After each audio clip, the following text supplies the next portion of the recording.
Quick story time. And when I tell you this is a crazy story to me, because I was down bad, but something crazy ended up happening for me. So here I am some years back. I'm down bad, don't have any cash. I'm like -8, almost $900 in my account. This is the point when I really honed in and I started believing that I could fight my way out this situation. I'm talking about no haircut, staying in my mom's house, nothing's going right. But before I get to that part, let me go back and tell you about when I heard what the Spirit told me to do. But the seed of this story takes place about a year prior.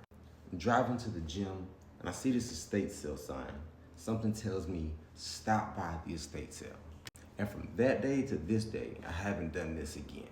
So I stopped by the estate sale. I have a real estate company. And so a property like that will pique my interest. Let me see what's going on with this property. I get there and I find out, hey, somebody passed away and this is one of those properties. So I didn't want to approach business or anything at this time. So I just kind of looked around the estate sale and I left. I say about a week or so later, I'm driving to the gym again and I heard the same voice, just like you hear my voice now.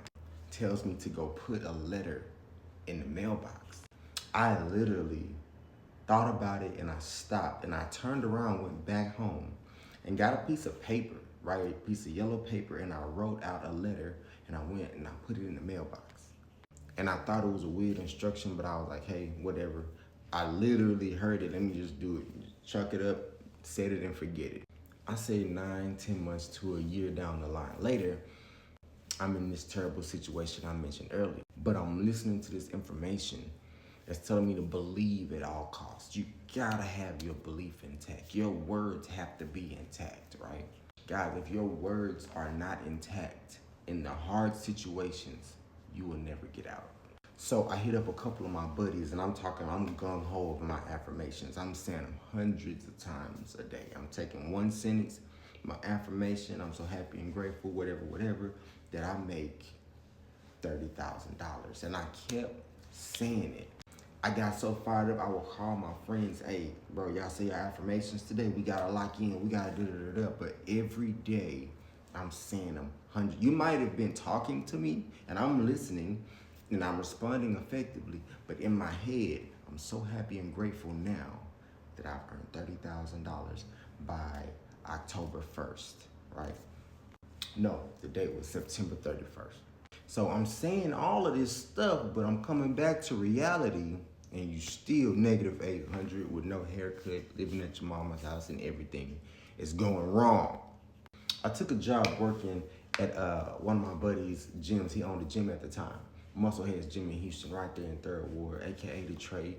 You know what I'm saying? So we right there in this area, and so I took a job working at the front desk. Guys, I have no money, but every day I'm happy. I'm like I am right in front of you right now.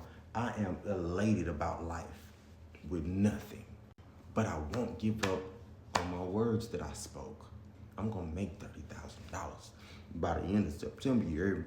Look, I was so gung-ho about it. I was so crazy about it that I would even drive by the house just on random occasions and I would talk to the house. I'd be like, nobody's gonna sell you but me. I'm not even making it up. I would drive by, roll down my window, just do, and I would talk crap to the house. You cannot be sold by anybody other than me. And guys, if you know anything about Pearland, Texas, it was once the fastest growing suburb in the United States. So the audacity of me thinking I was gonna be the only real estate person that could get this, I did not care. I said what I said. So I'm coming out of work one day, out of Muscleheads Gym. I'm happy, I'm chipper, I'm upbeat, and I get this phone call. Hello? Hey, is this Malcolm? Yes, this is Malcolm. How can I help you? Hey man, this is such and such. Just wanted to know, hey, are you still in business? Do you still buy houses? Yeah.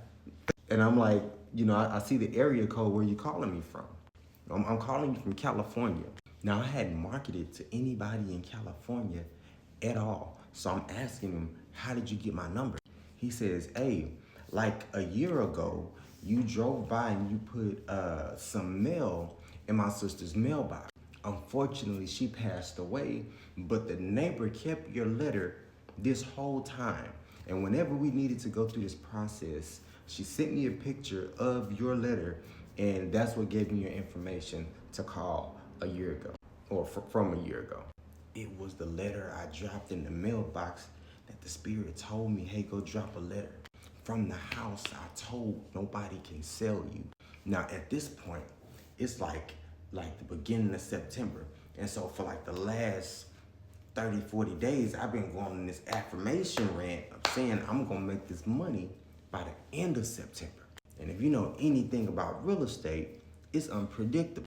Long story short, guys, I ended up having to go to Vegas, and this ended up being one of the easiest deals that I ever did, right? This deal came in at about $27,000. And I completed the transaction while I was in my hotel room at the MGM Grand overlooking the Las Vegas desert. Now, the deal was complete, set up, it was entitled, it was all of this stuff, but I still had to get the money. I still had to do all these other things to make sure the money came through.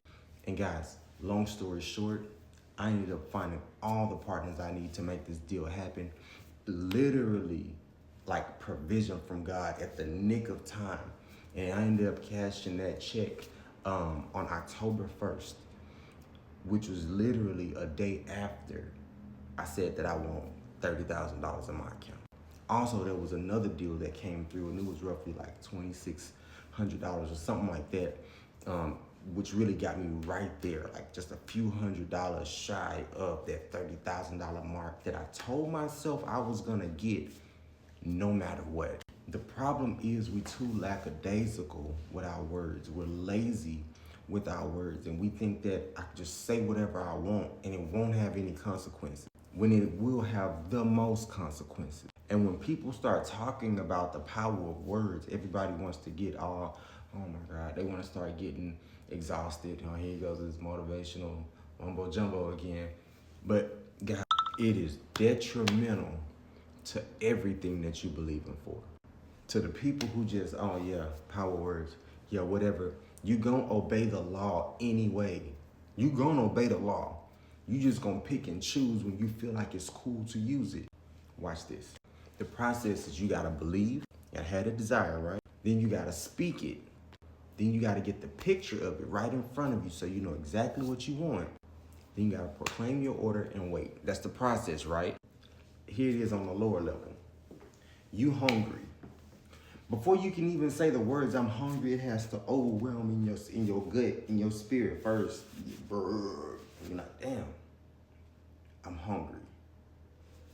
Desire, thoughts, words, I am hungry. Now we gotta take action, and we're gonna go to Whataburger. Because if you go to In-N-Out, that's disgusting. I go to Whataburger. So we go to Whataburger. You get the number one. What do? You see the vision board. As soon as you pull up to Whataburger or any fast food or any whatever, you see the vision board. The same corny vision boards. Yo, look at him. He has his cars and he has a mansion and he has his airplane. The same corny vision board, you see it at the restaurants. Let me get that one. And you get it, right? But you order it. You still gotta wait for it, right? Even when I drive around, how much is it gonna be? It's gonna be like $10.77 or $7.77. Boom, I pay him. Bow, bow, bow. He didn't hand me my food. 2-3 cars in front of me, I ain't tripping. But I am still hungry the whole time. The desire never left. Even though I ordered, even though I saw it, even though I did all the process, and I put my price in for it, I paid. Still gotta wait. Still gotta wait. So now, you get your food, you can enjoy it. That's the process. You still obey the universal law of speaking, believing, watching what you speak. Because if you get to the window and start cussing out the lady who didn't, you took my money and you didn't give me my food, they gonna call the police. Guys, this story was here to just encourage you to believe. Watch what you say. Your words are bullets that you can't unshoot. You can't unpull the triggers, right? So be extremely careful with your words, and like in the hard times, bite down on it. And don't give up on what you believe in for, right? Don't let what your eyes see right now get in the way of what your mind once saw and believed for. But hey guys, like, subscribe, it'll be more of these. Join the community.